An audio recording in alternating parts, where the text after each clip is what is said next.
All right, let's just jump right in. Every single day, you and I were making decisions. Some are small, some are huge. But what if I told you there are these two powerful economic ideas that are secretly running in the background, shaping every single choice we make? We're talking everything from what you do tonight to major national policies. Today, we're going to pull back the curtain on opportunity costs and sunk costs. You know that feeling, right? That pit in your stomach? You've already poured so much time, so much money, maybe just a ton of pure effort into something, a project, a job, heck, even a really bad movie you're 2 hours into, and you feel like you just have to see it through. Even when your gut is screaming that it's not working, that feeling of being stuck, that's exactly what we're going to unravel. I mean, we hear this phrase all the time, don't we? In business meetings, in government press conferences, maybe even from ourselves when we're trying to justify something. It sounds so logical, so responsible. But here's the twist. It's actually a classic logical fallacy. It's a trap, and it can lead us to make some really terrible decisions. So, what is a sunk cost? Well, it's pretty simple, really. It's any cost, whether that's money, time, or effort, that is gone. Poof, forever. It's in the past, and you can't get it back. And because it's unrecoverable, the cold, hard logic of economics says it should have absolutely zero impact on what you decide to do next. Here's a perfect real-world example. That $60 gym membership fee.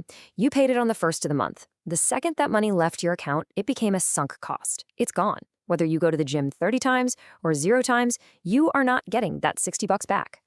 So when that alarm blares at 6 a.m., the decision to work out or hit snooze shouldn't be about getting your money's worth from that $60 fee. The money's already spent.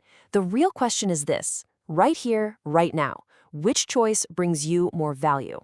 The health benefits and energy from a workout or the pure bliss of another hour of sleep? The $60? It's totally irrelevant to that decision. Okay, so we've got it. We need to learn to ignore these sunk costs, to let go of the past. But if we're not supposed to be looking backward, where exactly should we be looking?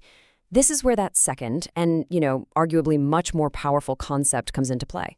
This right here is the single most important question you can ask yourself when you're facing a choice.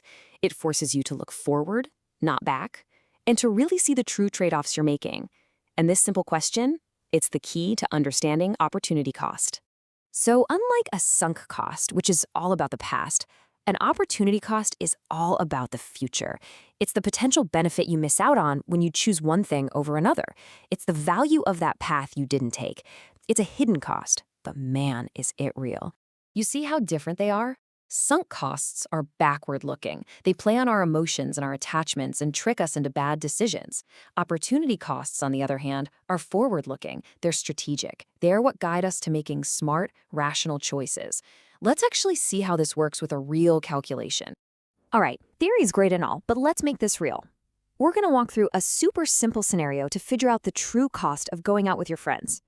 Okay, so picture this. Your friends want to go clubbing. It'll be about 5 hours of fun. Now, you have to ask yourself, what's that experience worth to you?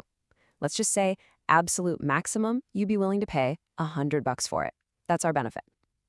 Now, let's figure out the cost. Now, the cost has two parts. First, you've got your explicit costs. This is the cash you literally pull out of your wallet for the cover charge, drinks, the ride home. Let's say that's $50. But then there's the hidden cost, the opportunity cost. If you could have been working a shift for those 5 hours, making $15 an hour, well, that's an implicit cost of $75 you're giving up. You add those two together, and the true total opportunity cost of that night out isn't just the $50 you spent. Nope, it's $125. That is their real price tag. So let's compare. The benefit, the fun, is worth $100 to you, but the full cost is $125.